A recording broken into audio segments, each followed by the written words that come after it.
Happy New Year. Well, I'm doing this broadcast, and you can tell I have a bad cold. So bear with me. I'm going to try to get through this. And I'm Ben Reppond. Welcome to my YouTube broadcast. Today is January 3rd, 2023, beginning of a new year. I'm going to feature the interview with Nouriel Roubini. He is the economics professor at New York University, world-renowned, and has guided, in my opinion, some very good thoughts. He's a macro thinker, and this interview is about debt,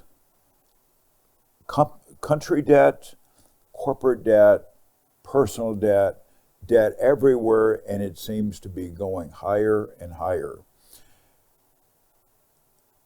When interest rates are low, somehow we collectively, individuals, corporations, government, we're able to kick the can down the road and somewhat ignore that. With interest rates rising rapidly and an economic slowdown occurring, housing prices falling, this is not going to go well. And so he talks about the idea of a debt trap, and even that debt at all levels is probably going to be the cause of a world economic collapse. Now, when he says that, I don't want you to think that's going to be this month or even this year. It might be, but it's more likely that we're headed in the wrong direction, and sooner or later, we've got to pay the piper, and there's going to be a price to be paid. So take a listen to this, and I'll make a comment afterwards. Hello and welcome to Ways to Change the World. I'm Krishnan Gurumurthy, and this is the podcast in which we talk to extraordinary people about the big ideas in their lives and the events that have helped shape them. My guest this week is a world-famous economist. Nouriel Roubini is a professor in New York, a global economic consultant, and an author who, amongst many distinguishing things, was one of those who foresaw the 2008 credit crunch and financial crisis. His latest work is called Megathreats, and it details 10 trends that make it more likely than not that we are heading for a global economic crash of stagnant growth, debt crises, and high inflation that will cause decades of dystopian suffering and injustice. No wonder they call him Dr. Doom. The good news is, he says we can avoid it if we come to our senses. Nouriel Roubini, welcome. Great being with you today, Krishnan. Let me take you through some of the ideas in your book through the prism of our politics at the moment. You start with debt as one of the great crises. Now, what we are told about debt is that, yes, it's high, but we have a plan to bring it down over time, so there's no problem. Why are the politics wrong? Well, the politics is wrong because stocks of private and public debt, private being debt of households, corporates, and financial institutions, public is central and local governments, have been increasing decade after decade. As a share of GDP globally, that in the 70s was about 100% of GDP. By 1999 was 200% of GDP. Last year was 350% of GDP and rising. In advanced economies, 420% of GDP and rising. In China, 330. So we have a mountain of debt, and many institutions, some parts of the household sector, some parts of the business sector, some financial institutions, some governments, some entire countries are insolvent. Given their income, they're not going to be able to pay back their debts. I call them zombie institutions. Until recently, even those who had debt ratio that led to insolvency could survive because we had very low interest rates. Today, unfortunately, we have the increase in inflation rates. It's double-digit rate in the United Kingdom and Europe. And central banks have to fight inflation by increasing interest rates, short-term interest rates, and that leads also to increase in long-term interest rates. So mortgage rates are rising, credit card interest rates are rising, auto loans, student loans, business loans, and so on and so on. So those institutions that could barely refinance themselves now are facing massively increasingly debt servicing at a time where the economy is contracting, we're entering a recession, and we have inflation. So it's about a triple whammy. There are people who say this is a con, that governments can just print money, cancel their debts effectively. Mm-hmm. Why doesn't that work? So you're correct. In the UK, in US, in Europe, we're borrowing our own local currency. And if you had a bout of unexpected inflation, inflation can reduce the real value of nominal debt at fixed interest rates of long duration. But it's a tax. We're taxing creditors and savers to redistribute income and wealth to those who are borrowers and debtors. And it's a tax that actually is not even decided by a parliament or by a political government, but is decided by the central banks. So I do believe that actually, given the rise of debts, private and public, we are in what economists call a debt trap. There is so much private and public debt that there'll be an incentive to try to wipe it out with a bout of unexpected inflation. We don't want to raise taxes enough. We don't want to cut spending enough, so we're going to use the inflation tax to resolve this problem. It's a form of default, however. It's a capital levy on savers and creditors and all who hold public and private debt. We think in terms of the debt being 31 trillion. In 1980, it was just unthinkable that we had reached the level of 1 trillion. 1 trillion. And then it took us another, 38 years, and we were 10 trillion.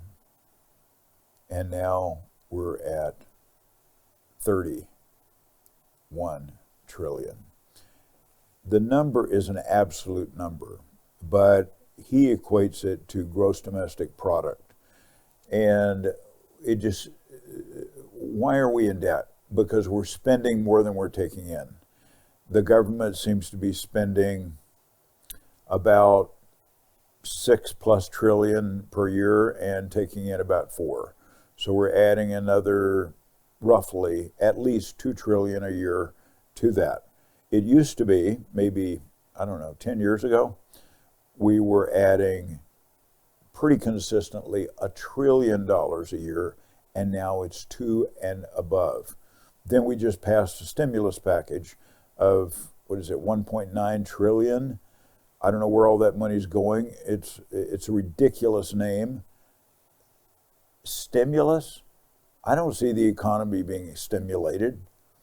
And so the idea of spending more than we're taking in, you and I just don't fathom that, because you don't run your household like that. I ran companies in Seattle, and I didn't run the companies like that. We had to make a profit, we had to pay our bills, and you always had to end the year profitable. And so the concept that we can just spend, and Congress seems to have no, government in general has no problem spending, and it's Republicans and Democrats, they both do it.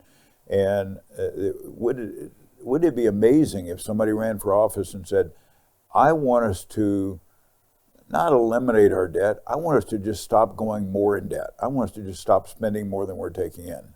Maybe just pay the interest on our debt. When have you ever heard that? But yet we're headed to the edge of the cliff without it. It's very, very critical, and I think and what can you and I do about it? Well, vote for somebody, I guess, who wants to start reducing the debt or stop spending more than we're taking in. But I don't know. I just think it's a problem, and this is not going to be something that can be fixed quickly. I don't even see a fix, actually. I think we're past the point of no return. And so you just have to be prepared that that's creating headwinds on the economy. With interest rates going up, more debt is being added, higher amounts of interest are being paid, and individuals are suffering because of inflation and the slowdown in the economy. Not everyone, but many are, more than a few years ago. So it's something, as you think about the economy and you think about investments from a macro standpoint, it's something to fit into your brain. Next is an interview with Gilbert Garcia, and this is I don't agree with him. So it's the other side. I want to kind of play the other side, and you can hear his view. He's a traditional financial advisor, and some of the traditional financial advisors I don't agree with. I probably agree with some, but he thinks that this year, last year, 2022, we have had a collapse, really, of bonds, of government bonds. And he thinks that,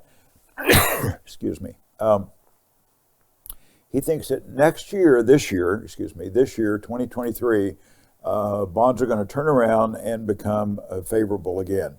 I do not agree with that. We have shifted from a 40-year cycle, bond cycle, where bonds generally went up in price and interest rates went down. I think we have shifted. We've hit a new paradigm. And the shift is that bonds are going down in price and interest rates and yields on bonds are going up. So take a listen to this. About it all, I'm bringing Gilbert Garcia. He is managing partner at Garcia, Hamilton and Associates, CNBC contributor.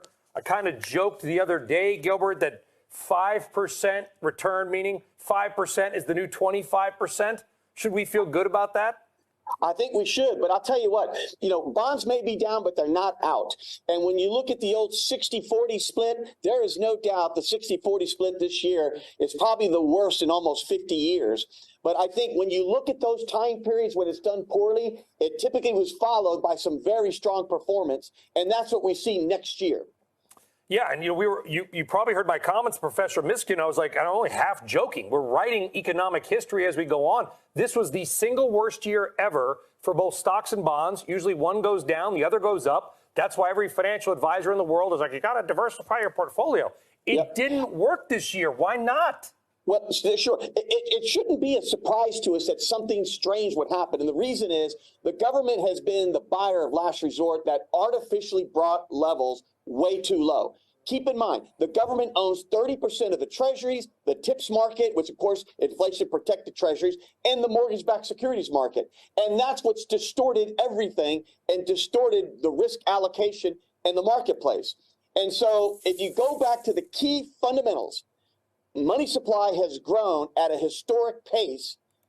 Fiscal stimulus rivaled World War II. It was inevitable that inflation was going to be higher and longer than transitory, and both of those things are now gone. Gilbert Garcia, I think, is doing wishful thinking. I think his traditional portfolios for investors have collapsed with stocks and bonds, and he's hoping that's going to turn around. I can't blame him for that. But he's ignoring, and he talks about the idea of the fact that government is the owner and buyer of bonds and so forth. That's true. But really, it's a long-term cycle. I'm going to show this to you, a 40-year cycle where bonds or yields have, generally speaking, gone down. Interest rates have gone down. They've hit a bottom, and now they're on their way back up. And so when you see this in terms of a long-term cycle, you understand that really what's driving this is interest rates, and you could say to some extent inflation. But I think to a much minor extent, it would be government buying bonds. So this is a chart. I've shown this before. It's a very useful chart to understand the macro cycles, because I want to talk about the macro and the micro. So you can see this goes back to, let's say the beginning of the black arrow on the left is around 1946. And it goes until 1981, approximately. interest rates and bond yields went up to a peak, to a high. And then the second arrow comes down and bond yields came down and interest rates came down. Interest rates came down to zero. Bond yields probably came down to around 2%. So you can see the macro cycle. Now, overlay on top of that, the dark blue line, that shows the inverse relationship of bond prices have to bond yields. So as yields go up, you can see bond prices come down and vice versa. So that's what I think Mr. Garcia is ignoring. And we are in a new cycle where interest rates are going up and bond prices are falling. And I don't look at it as a 1 year, 2 year, 5 year deal. I look at it as a 10, 15, 20, 30 year cycle. And you can see, the point I want to make here, you can see that inside of these macro cycles are micro cycles. So while the bonds are going up in price, let's just take a look at that. You can see on the far right, the bonds are going up in price. They go up and down, up and down, up and down, up and down. And the down period may be 6 months to a year. And it looks like it's more favorable to bond, or it's more favorable to interest rates, less favorable to bonds. But when you look the macro cycle, you can see macro, it's definitely bonds going up as interest rates come down. And now I believe we're headed back in the other direction because we hit a bottom. We're not going back down to zero, I don't think. And so if that's the case, then we're in for a long-term cycle of rising interest rates and falling bond prices. And I believe this means for traditional investors and traditional financial advisors, the buy and hold 60-40 portfolio is just not effective. You know, bonds are not going to be there to cover for equity risk. They will probably have some version of this year where they will move and be correlated and move in the same direction as stocks, not providing the cover that they did for the last 40 years. But since most financial advisors have come into the business in the last 40 years, they don't have anything in their brain that says anything except bond prices go up. And I don't know how you equate that to interest rates now going up, how that's going to work out, but that's the paradigm, and that's why, and they're completely married to it. So, like Gilbert Garcia, I think we're going to see that they'll kind of die on that hill of interest rates or of bond prices somehow recovering. They will, but for a short time, in my opinion. Okay, to make this point a little further, a couple of years ago, I showed this. This is an article that appeared where they interviewed, it was about an interview that was done on Bloomberg, and it was published by CNBC, where they interviewed Alan Greenspan, former Federal Reserve Chairman, and he got slammed pretty hard because of the tech bubble and so forth. But he is a brilliant man, and he had this to say, and it's very, very insightful, because this occurred when he said this. This was in January of 2018. That is 5 years ago. 5 years ago, he said there are bubbles forming in both stocks and bonds. They were not to the popping point, apparently, but they are forming.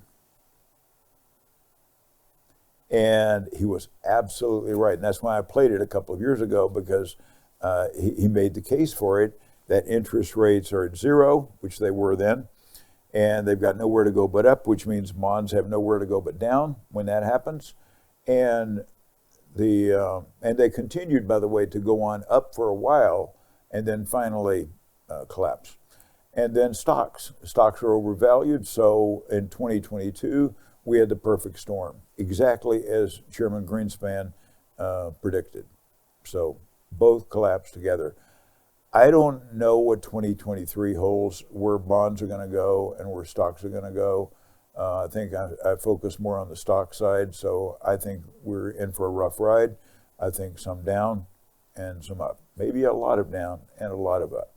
The more it goes down, I think the more it's going to go up following that, or vice versa. So, but everyone seems to use the word rough ride. Okay, I want to show you an interview, a brief interview, a segment of it. Art Cashin is the director of floor operations for UBS and the New York Stock Exchange. He has been there for over 60 years. And I think he went there literally right out of high school. And so he is a highly respected gentleman. He's full of insights. I think he takes in everything happening on the floor of the exchange every day. And he has built a lifetime of stories and experiences and actually insight. They ask him all the time, Art, what do you think about what's going on? And he will have an incredibly good insight. So I love listening to him. He is retired now, so he came in for this kind of celebration, New Year's celebration on the exchange. I think it was Friday the 30th. And anyway, they kind of honored him, and you did a brief interview with him. But anyway, this is quite insightful, and I just thought I would share it with you. And he's a little bit of an optimist here, and he's saying, we're going to have a rough ride for a while. It's probably going to go down, but we're going to rally. The 2023 is going to be a good year. And wow, that's great. I hope that's correct, because that's what we need following 2022. But keep in mind, the issue here is time frame. So I don't think you can say, it's going to go up this year or the first half or the second half. But at some point, it probably needs to drop further. It feels like it does. And then once it hits a bottom, even if it's an intermediate term bottom, then from there it can go on up. Again, I think the time frame is intermediate time. That could mean a year, 6 months to a year, maybe a year and a half. But that would be welcome if it does. We are still in a long-term secular bear market. So we will have these short spurts of where the equities try to go up in value or up in price, and then they collapse. And we've seen it over and over again. These are long 10 to 15 year macro cycles. So, but anyway, take a listen. I think you'll enjoy it. He's funny, and he's full of wisdom. How are you? Good to see you. Happy to do it, David. Happy New Year. Do it, Nicholas. Happy New Year. Great to see you, as always. Arthur, come on over here. Come on up here front, center here. First off, it's so great to see you back down here. We didn't show it, but the floor erupted when Arthur came on the floor. You haven't been down here in a year. Your thoughts on coming back on the floor? I didn't realize I owed that many people money. and they're collecting today. Yes. Yeah, no, it's great to be here. It's one of the most wonderful places in the entire world. I've spent 60 some odd years here. My children tell me I'm almost getting it down pat now, but we're working. But to everybody out there, all the viewers, have a very happy New Year. Maybe a little bumpy at first, but we're going to make it through, and you'll be happy at the end when we sing Nelly again. And your Christmas poem, of course, went out, was a big hit, and your New Year's poem just came out today, and also a big hit. It's been a tough year, a difficult year to get your head around. When you look back on the year, what sticks out to you most, and what is most important to you? I think it's the Fed. I mean, we've had everything from COVID problems in China to the invasion of Ukraine. They've all been very serious. But for now, for the investors, it is what the Fed is doing. And Not to be too boring on a celebratory moment, but keep your eye on the money supply, folks. It just fell off a cliff. Kelly's got some questions too as well. Kelly? Yeah, I think you just answered them. Art, it's great to see you again. I hope you can hear me all right. And it's great to see everybody else down there. You said watch the money supply, Art, but what does your instinct tell you about the year we're going to have after the kind of year we just had? Well, I would love to tell you that it's going to be like the Wizard of Oz and everything will be in glorious color in a moment or two. I think we may have a bumpy first quarter, and depending on the Fed, it may last a little longer than that. But I think I've seen this movie before, and there's a happy ending, so I hope the viewers wait and enjoy it. I think the important thing is you have lived through some of the worst years ever at the New York Stock Exchange. This will go down as the fourth worst year since 1945. You will live through 72, 3, and 4, a down year then. 2002 was another big, more than 20% down year. 2008 also. All three of those had very special big events around them. We've had big events this year. COVID, Russian invasion, and of course the Fed higher for longer. Is this one of these rare occasions where you get something that's going to continue into next year? I'm asking for a prognostication. Is 2023 going to be a down year or up year? It's extraordinarily unusual to have two down years. Could this be one of them? Well, there's a very narrow universe to look through it, but as I said before, I think it may be a little rough in the first quarter or first half, but I think we're going to come out of it, and I think both the economy and the country will be better for it, and I hope you all enjoy it. God bless you all.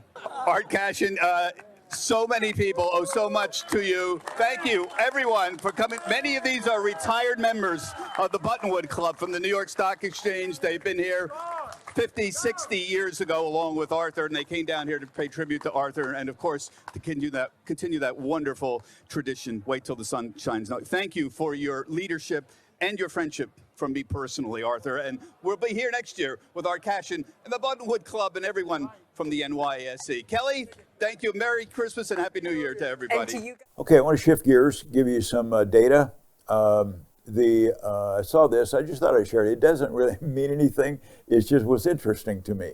So they break this down into 4 age groups of people. Gen Z adults. These are the fastest growing brands. Okay, so I just kind of go through here and I look and I think, oh, okay, that's interesting. Citibank, Bank of America, I don't know. Some of them, to be honest, I don't know what they are, but those are the fastest growing brands with Gen Z.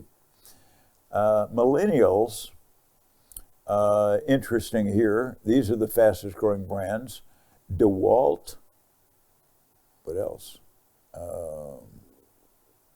Barbecue sauce, Frito-Lay, interesting. And then Gen Xers, it's interesting, Meta or Facebook seems to be on a lot of these. So the Gen Xers, things that caught my eye. Okay, it's just me. Krispy Kreme, Musketeers, Miller High Life,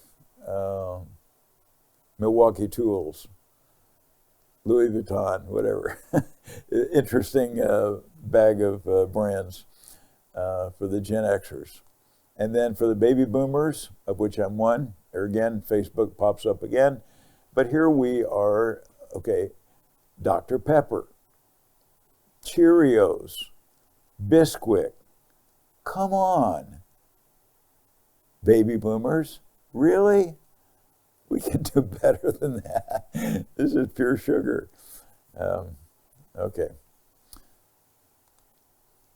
I wanted to show you some inflation numbers. Now, our inflation is clearly is higher than 7 or 8%. I think it's published at 7.3. Clearly higher than that. There's data that shows it's as high as 15. Maybe it's somewhere between 7 and 15. But that's where we are as a country. Okay, and when it got up to 8%, or approaching 9%, I mean, we were kind of freaking out over that. So look at this. Zimbabwe, they always seem to make this list, 269%. Lebanon, 162. Venezuela, they also frequently make the list, 156. Syria 139, Sudan 103, et cetera, Iran 52. So what's happening is all around the world, many of these are, a number of them are developing countries, and around the world, the value of their currency is being diminished. Our currency is the reserve currency of the world, doesn't seem to affect us as much. And I don't know if that's because we're the reserve currency or we're a developed country or what, but when you think of these countries, let's just say 100% inflation. So things cost this year 100%. In other words, double what they cost last year. And last year, you probably didn't have any, these people didn't have any extra money. So how do they survive? I think what you've got is probably starvation and a lot of, social problems. Along with inflation, one of the big components is energy costs. So this is a chart showing the impact, the amount of inflation on energy, the cost of energy from today, or when this was done recently, to September of 2021. So that's about 15, 16 months, a little over a year. In Europe, the increase in energy costs averages about 40% over that 15-month period of time.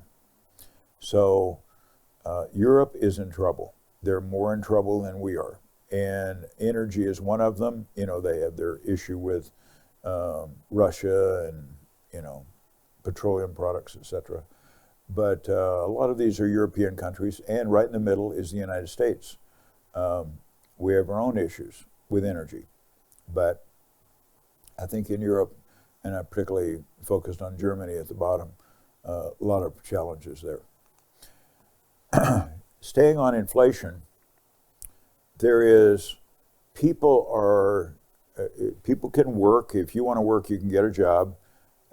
And wages are going up because workers are in demand.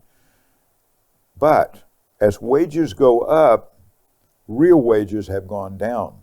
What do I mean? You look to the right of the chart, you can see the red bar to the bottom.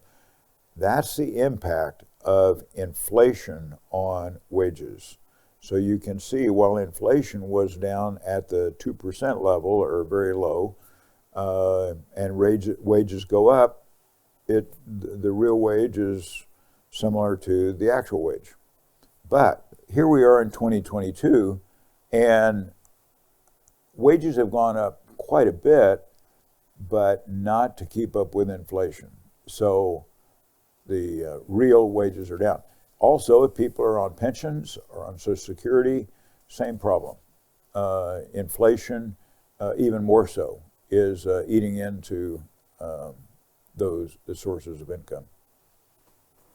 I want to show you this. This doesn't relate to anything in economics or the market or anything, but it's an interesting data point. So the title of this is More Older Adults Are Living Alone. Well, that's interesting. I don't think of that.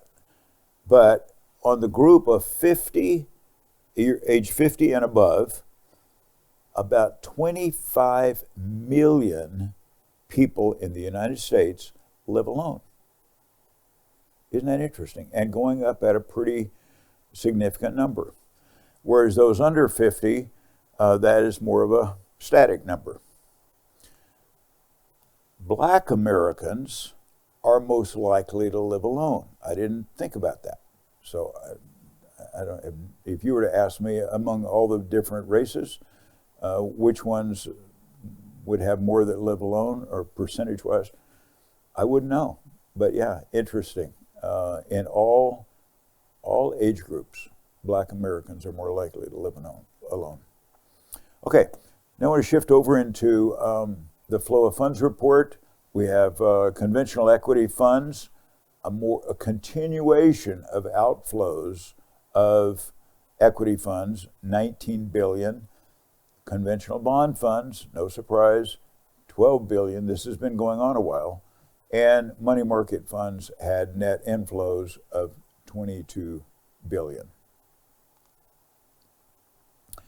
As I look back on 2022, I think of what are the lessons that I have learned professionally, as a money manager, as I think of my health, I think of my friends, I think of my family, and I think of my faith, all of the things in my life. What have I learned?